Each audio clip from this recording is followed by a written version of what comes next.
Digital identity is really a fundamental component of every security approach, and I think when we look back, and I know this is a topic that we often bring up, but we used to say that security was the edge of the network. Meaning that if you protect the edge of your network, you protect whatever is inside it, which means that you effectively secure it.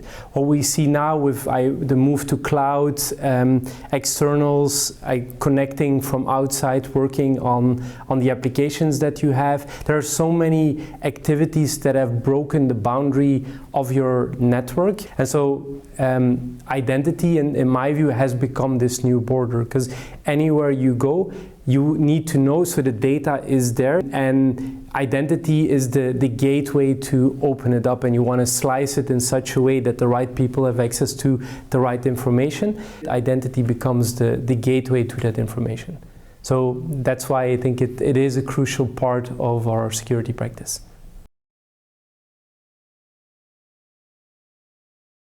If you look at the cloud continuing, I think it's a combination of bringing whatever you had on-premise into the cloud, and that can mean many different things. Are you moving it to a private cloud so that you still have lots of controls, it's in a contained space but maybe not in your data center anymore, or a public cloud? So many of our clients actually use a mix of different clouds for different areas, and so helping our clients in transitioning from either on-premise into a specific cloud, or this continuous journey of migrating to multiple clouds, making smart decisions on what goes where, and as well how do you protect that, is the move the cloud continuum.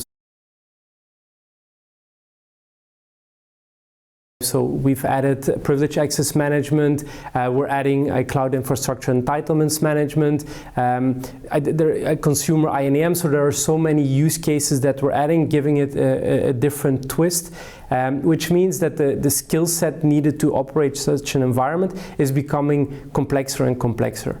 And that means that I think clients can go two ways. One, you try to build those skills, keep the people up to speed on all these new technology developments, or you look at which part of this scope, either the complete scope or subsets of the scope, you want to consume it as a service model.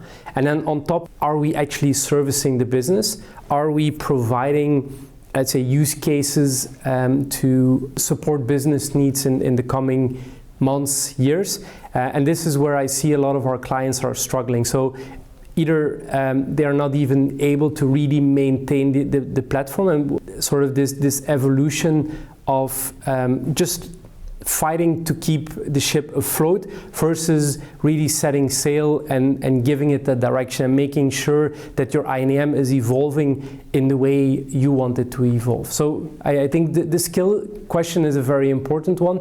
If I look at us as a big provider that can invest time and money in training people and keeping them current, versus some of the clients that are struggling to make this time just because they need to keep the ship afloat.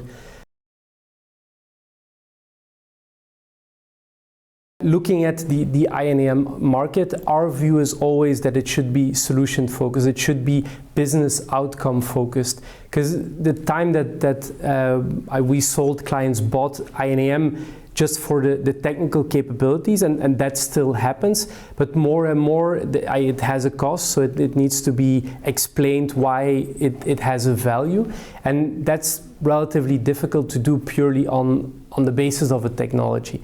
Looking at One Identity as well, when we discuss, it's always about how can we help our clients move further.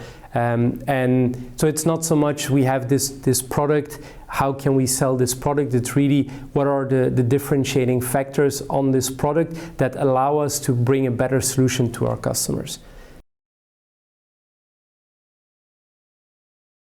So looking at the INAM landscape, there are some really interesting things coming up. So the things that come to mind are self-sovereign identity. So how can we give more control to the end users to control, maintain their identity.